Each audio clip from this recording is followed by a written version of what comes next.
We're gonna go ahead and troubleshoot a Paramount water valve.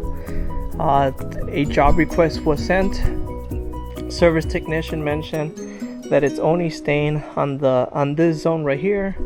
The pool, as you can see, it's not cleaning correctly. You can see a V-form shape, and it seems that it's only staying like on that zone right over there, and these heads are always up. There's something definitely going on here. So we have been studying the heads for the last 5 minutes. You can go ahead and do that while you actually service the pool.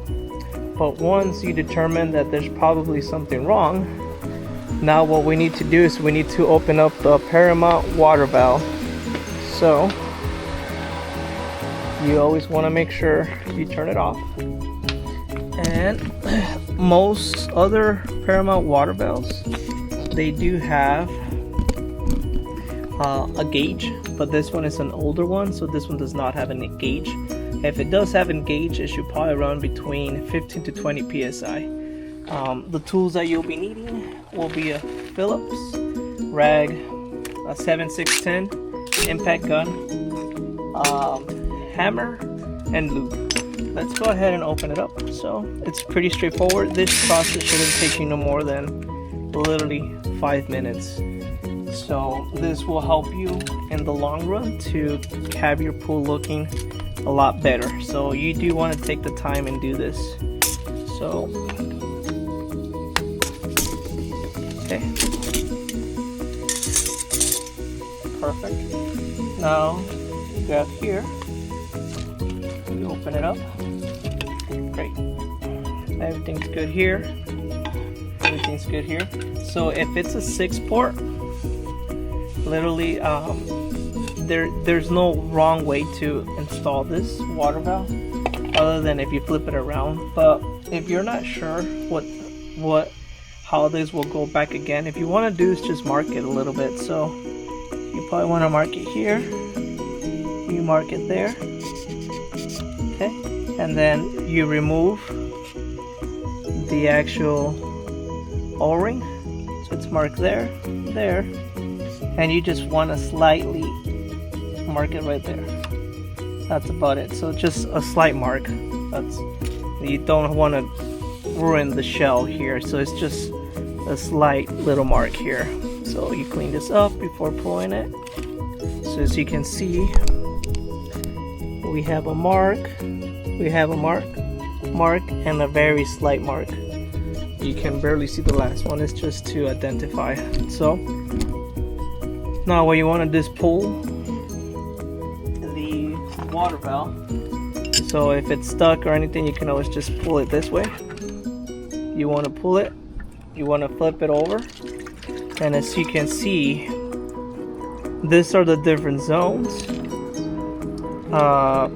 Look at this. This is already pretty loose as it is. Next time when you pull it up and then just pull it away from you. Pull it away from the zone. So just be careful here. As you can see, this is pretty loose. All this is loose. As you can see, this is a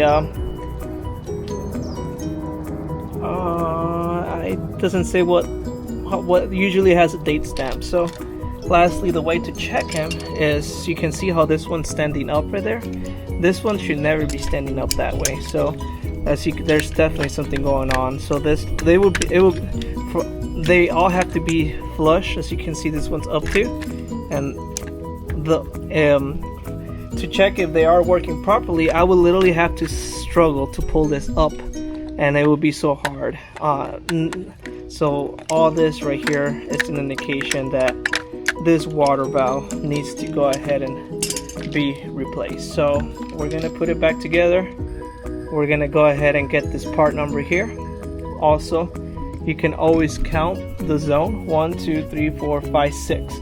You never count the middle one. Water comes up this way. Water comes up this way and it hits the impeller here, and then it rotates into different zones. So at this point, so you can see there's no way or wrong. The 6-port, there's not a wrong way to install it, because it has indicators there that go right there. But if you're not sure and you marked it, as you can see, we marked it, and then our mark is right here. So if you ever, there you go. So as you can see, it's a line. If you're ever pulling another one that it's not a 6-port, you do want to mark it this way. So at this point, this module needs to be replaced, and when you do install the new one, you want to grab the new module here. It's going to have a new O-ring. You're going to go ahead and clean the O-ring. It's going to be a new one.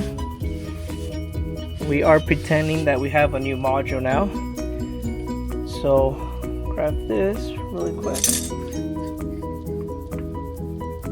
You grab very minimal loop, so you can see, just to make it moist. You don't want to add so much, you just want to make it moist. So there you go, very minimal, as you can see, very minimal.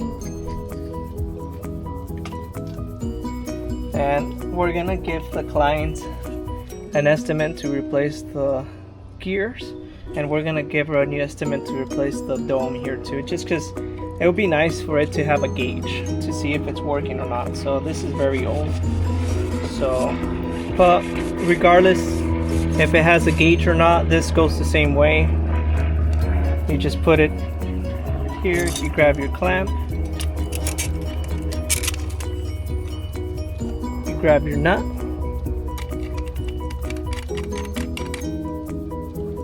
and there you go. And then you hit a hammer.